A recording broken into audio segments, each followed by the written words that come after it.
Hello, true believers, and welcome back to the Ghost Rider Vlog.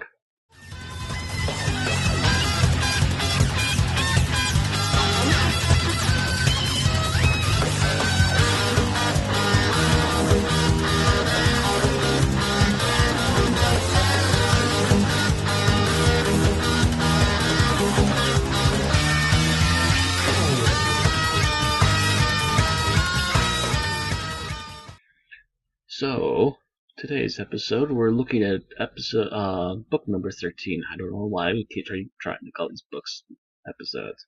We're looking at book number 13, and looking at the cover, the skull bike isn't that great, but the Ghost Rider looks really good today. Also, we have a new villain for this book series, at least. He is called Trapster. Apparently, he is part of a small-time group of villains.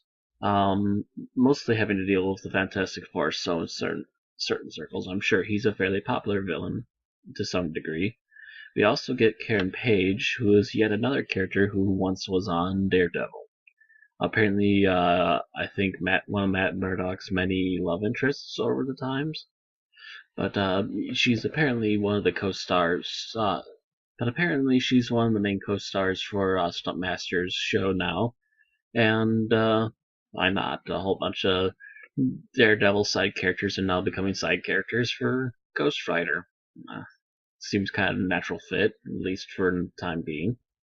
But yes, after the events of last time, we come back to Ghost Rider and the old man's son immediately after the events of the crash. We still see the Phantom still flying off towards the moon. As the old man's grandson is becoming more aware of what's going on around him, as he sees Johnny in his Ghost Rider form, he also witnesses him very suddenly change back into Johnny, to which even he notices it, and this is a very unusual first event. He checks himself out in the mirror and everything, and apparently everything's back to normal. He can't really explain, but he kind of figures, at the time being at least, that maybe he's temporarily off the hook or something. So he tries to give Stuntmaster a call, but he gets blocked in every way possible from both operators on the phone line being a bunch of little stuck-up assholes to a guard telling him off at the front gate, to which he then decides to literally jump off of a car over the front gate and proceeds to meet up with Stuntmaster. Therein, he is quickly hired for the job of being the stunt rider for Stuntmaster show, doing the more dangerous stuff. And his co-star, the other stunt lady who will be replacing Karen, is also kind of a stunt lady herself, and also figured that the stunt they were just about to do was boring, to which Johnny points out some interesting ideas to help spice up the stunt a bit more. But as this is all going on, we have the Trapster suddenly pop out of nowhere and try to kidnap Karen Page, hopefully for $1 million. That is actually what he states. He wants her for at least a good $1 million.